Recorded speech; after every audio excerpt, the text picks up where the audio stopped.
Good day everyone. Dito nga pala sa video na to, ituturo ko kung paano gumamit ng digital multi-tester. Ito siya. At kung paano siya gumagana, saan ba ginagamit yung mga settings, at kung ano mga components niya. So, dito, meron tayong digital panel, rotor dial, saka test probe. Ang test probe natin ay dalawa, isang positive at yun ay ang red terminal at ang black ay negative. Yun naman ang negative probe ng ating multi-tester. Dito i-breakdown ko naman kung ano yung mga importanteng settings at kung saan siya ginagamit. So let's go. Una ay ang ating AC voltage. Yan ang kanyang logo. Sa AC voltage dito, sinusukat natin yung outlet. Bawa sa mga bahay. 220 volts siya. Tapos alternating current. Dito nyo lang siya pwedeng gamitin. Dahil kung gagamitin mo siya dito sa iba, pwedeng masira ang iyong multi-tester. So, make sure lang na kapag magsusukat kayo ng outlet ng bahay, dito nyo siya iset. Yan. So, second naman, itong ating DC voltage. Yan. Sa DC voltage, ang kadalasan sinusukat dito ay mga batteries, supply ng wire, kung meron ba, yan. So, make sure lang na nakaset pag battery ang checkin sa direct current. Dito naman tayo sa resistance or ohms. Dito, madalas ang kine-check ay components ng motor. Pwedeng mga spark plug cap, or noise suppressor, pwede rin stator coil, tsaka mga sensors, lalo na sa mga FI models natin. Okay, proceed naman tayo dito sa continuity. Sa continuity naman, yan. Ang kadalasan chine-check dito is kung buo ba yung wire. Kasi kapag putol na yung wire, hindi na siya magre-react, wala siyang sound, ibig sabihin nun putol yung connection. Pwede rin siyang gamitin sa mga bulb. Then, yun. So, ito yung sasampulan natin ng AC voltage. Bali, set lang natin siya sa AC voltage, then test natin. So, saksak nyo lang yung probe. Tapos, mariread nyo na kung ilan voltage ba yung meron sa ating socket. So, ganun lang siya kadali. Nado. Yan. So, goods. Sa DC voltage naman tayo. So, itapat lang natin siya sa logo nitong DC voltage. Then, meron tayong dalawang battery dito. Yung isa ay sira na at yung isa ay good pa. So, test natin siya. So, reminder lang, dapat ang black terminal ay sa negative at ang red terminal ay sa positive.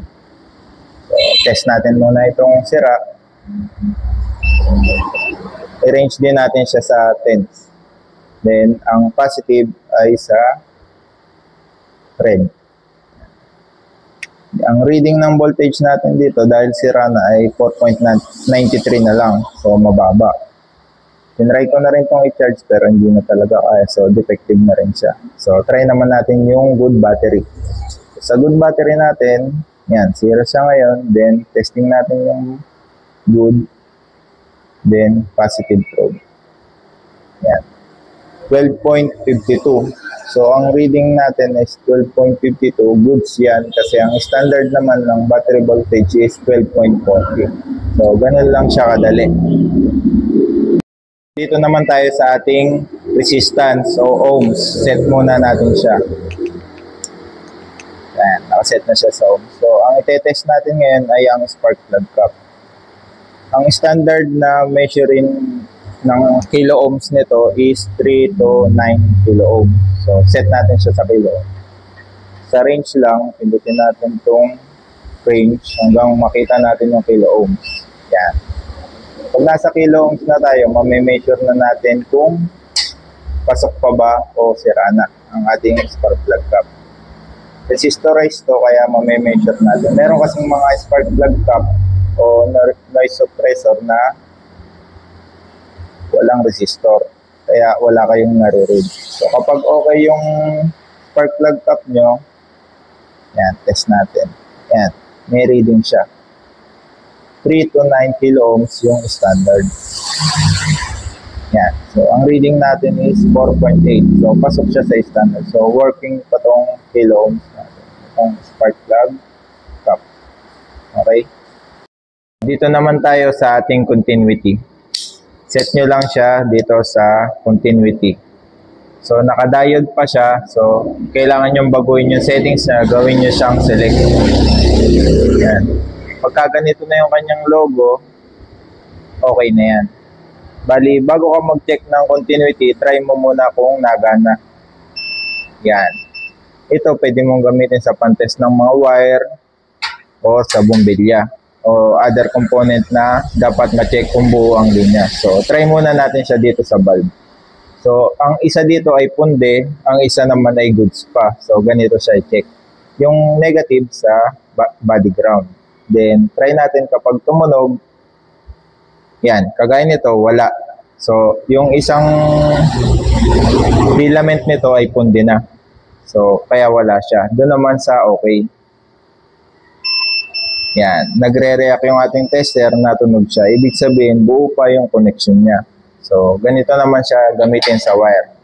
So, ginamit ko lang muna itong harness tester dahil wala akong wire na makita. So, ganito siya gumagana pag sa wiring naman.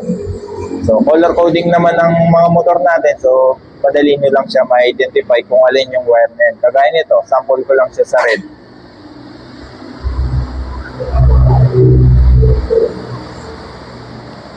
Tapos, sa red yung terminal. Yan, kagaya nyan, buo siya. So, okay yung continuity natin. Ayos ba? So, kung naging helpful sa iyo ang video na to about sa paggamit ng ating digital multi-tester, just drop a like, comment, share na rin kung maaari, then subscribe. So, salamat at peace.